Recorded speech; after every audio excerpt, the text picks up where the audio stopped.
अस्सलाम वालेकुम, welcome to गुलनार्स cooking. आज हम बनाएंगे झींगे की चटनी। ये बहुत ही मज़ेदार बनती है। आप इसको दाल चावल के साथ, रोटी के साथ खा सकते हैं। ये मेरे पास हाफ़ केजी झींगा है। ये आप देख सकते हैं, ये साइज़ का है, ये ज़्यादा बड़े नहीं है, ये ऐसे मीडियम साइज़ के हैं। और उसमें हम लेंगे 2 बड़ी साइज़ की टमाटर लेंगे। ये मीडियम साइज़ के 2 टमाटर है। अगर आपने इस साइज़ का, बड़े साइज़ का लिया है तो एक ही लेना है आपको। और 2 मीडियम साइज़ की हमने प्याज लिए, इसको स्लाइस में कट किए। 3 से 4 कली हमने लहसुन की लिए, इसको भी हमने बारीक कट किए। हरा धनिया लगेगा फाइन बारीक कटा हुआ। और 1 टेबल स्पून हम इसमें मच्छी का मसाला लेंगे, ये हमारा होममेड है। 1 टीस्पून धनिया powder, 1 teaspoon Kashmiri red chilli powder, half teaspoon से कम इसमें हल्दी लेंगे। और ये कड़ी पत्ता है, ये मेरे पास ड्राई कड़ी पत्ता है सूखा हुआ। और ये कोकम है, हमें नमक लगेगा। कोकम की जगह आप आमबुस्ती भी डाल सकते हैं, कैरी भी डाल सकते हैं। मेरे पास यही अवेलेबल है, इसलिए मैं इसको इस्तेमाल करूँगी। और हमें ऑयल लगेगा। अभी हम सबसे पहले बनाना स्टार्ट करेंगे, प्याज को फ्राई करेंगे।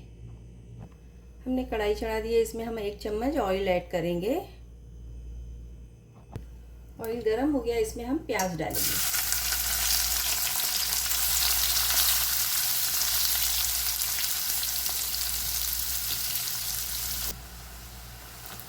अब इसमें हम गार्लिक डालेंगे, जो लहसुन बारीक कट करके रखी हुई है उसको। और इसका कलर चेंज होने तक इसको हम, लाइट गुलाबी हो गया तो फिर टमाटर ऐड करेंगे।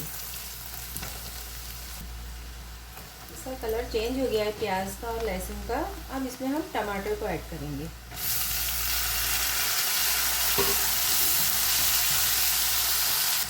अब इसमें हम नमक और कड़ी पत्ता ऐड करेंगे। नमक आप अपने टेस्ट के हिसाब से, मैंने इसमें 1 टेबल स्पून ऐड की हूँ।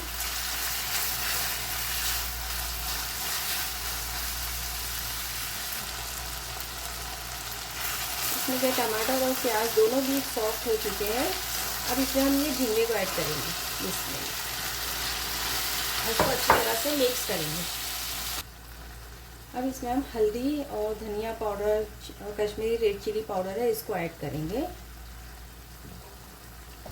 अब इसमें हम मच्छी का मसाला है, इसको ऐड करेंगे। ये ऑप्शनल है, अगर आप डालना चाहते हैं तो आप इसको डाल सकते हैं, नहीं तो स्किप कर सकते हैं।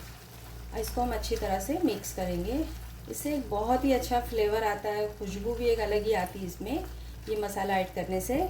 और इसमें हम डालेंगे कोकम साथ ही, और ये एक हरी मिर्ची डालेंगे, और थोड़ा इसमें हरा धनिया।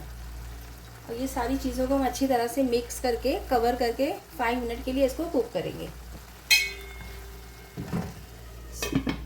इसको हम 5 मिनट के लिए कुक करेंगे। अब हम चेक करेंगे, इसमें खुशबू बहुत अच्छी आ रही है और ये पक चुका है। तो ये हम गैस ऑफ करेंगे और इसमें थोड़ा हरा धनिया स्प्रिंकल करेंगे और इसको डिश आउट करेंगे। मैं तो इसको दाल चावल के साथ खाने वाली हूँ, आप इसको रोटी के साथ भी खा सकते हैं।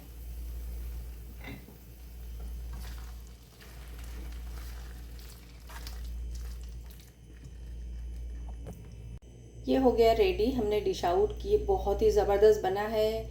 आप इसको रोटी के साथ, चावल के साथ खा सकते हैं। इसको बनने में सिर्फ 10 मिनट लगते हैं और इसमें से जो खुशबू आ रही है एकदम लाजवाब है।